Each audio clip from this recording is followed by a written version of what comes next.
Okay. I'm watching this show on Netflix. It's called True Haunting. True Haunting. Well, I'm up to episode 3, part 3. So apparently, this is stuff that has happened to people in real life. And now, as someone who has experienced this, let me tell you, there's a variety of spirits and demons you can encounter. You can get your obviously good ones, and you can get your bad ones. You can get spirits that are not demons, but that are just evil, because that's who they were as humans. And just because they passed, that's not going to change who they are. They're just, if you're evil on Earth, then you're going to be an evil asshole as a fucking ghost. But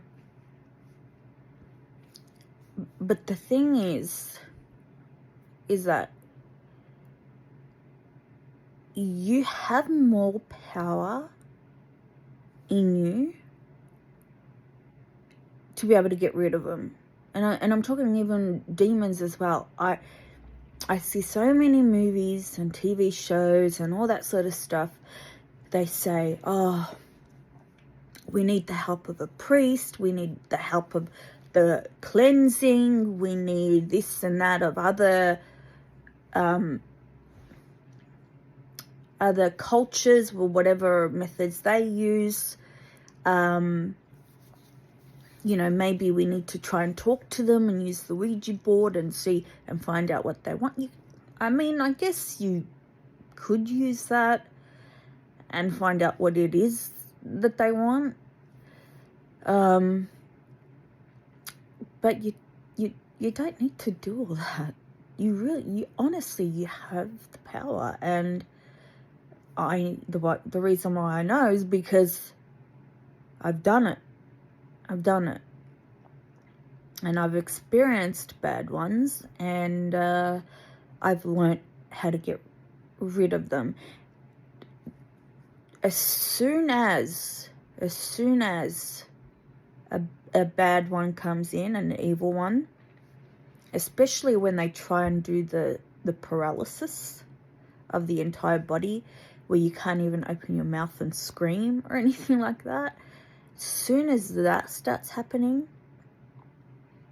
I've taught myself to fight it and push through, where I'm able to speak out loud and say, get out, leave.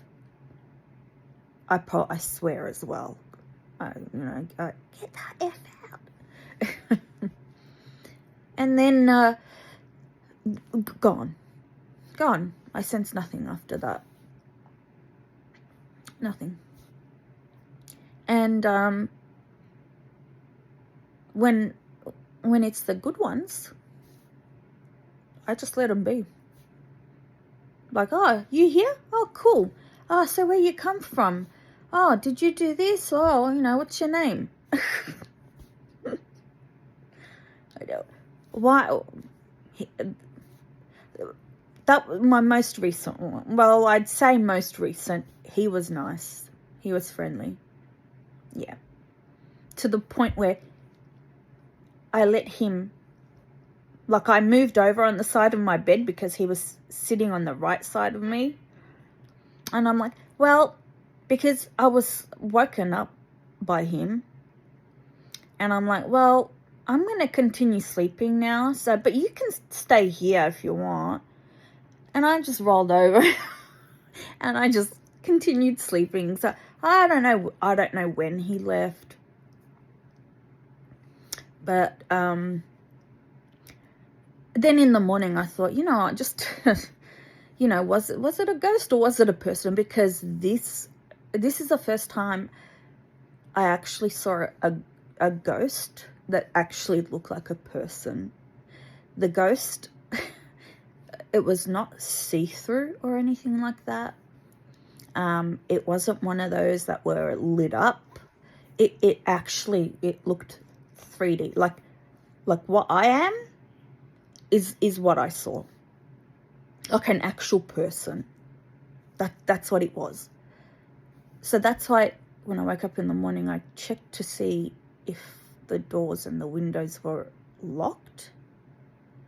And everything was locked. So I'm like, okay. Yep, no, it was a ghost.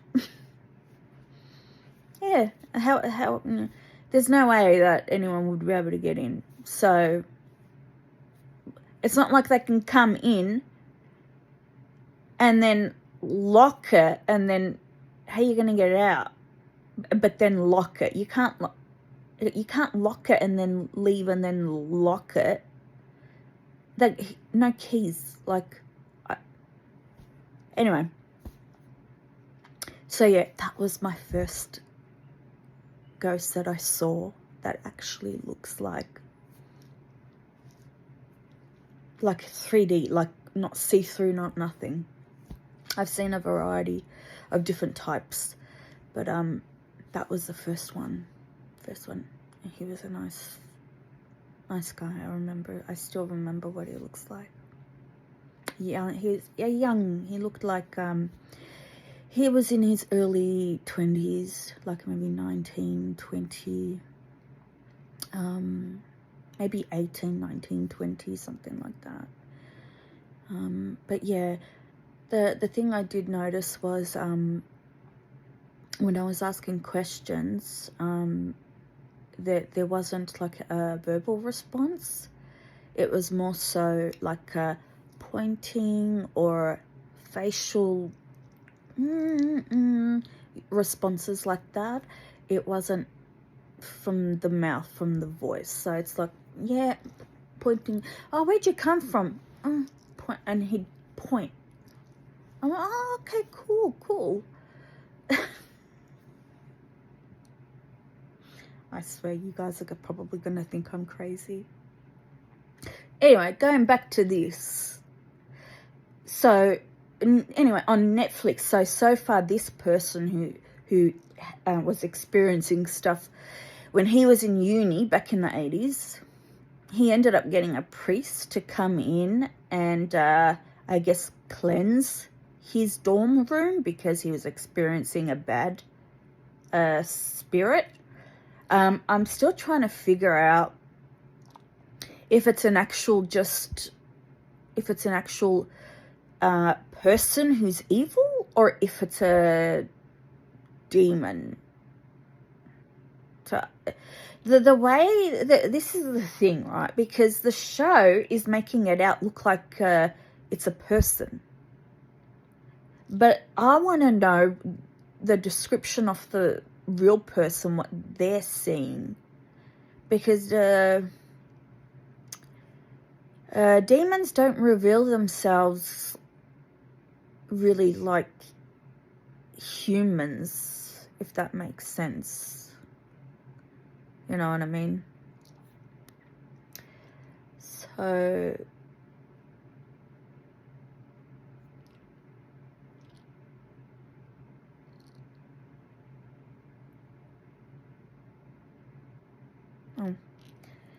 yeah, anyway, anyway, the priest came. He did what he did in the room, but I think he made things worse. And what happened was that apparently that whoever's haunting this guy started haunting other people too, and then it started haunting him again as well. And this time physically attacking, like literally physically attacking, like, you know, scratches and all that sort of stuff. So that part makes me think like it could be a demon because it physically attacked and left scratch marks.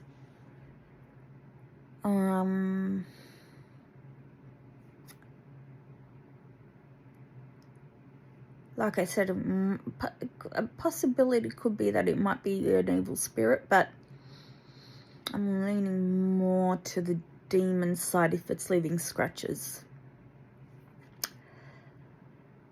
But yeah, it's a pretty good show actually. So yeah, if you're into this stuff, it's true haunting on Netflix. If you guys have it on Netflix, I don't know, wherever you are. And check it out if it's something you guys like. And please don't think I'm weird.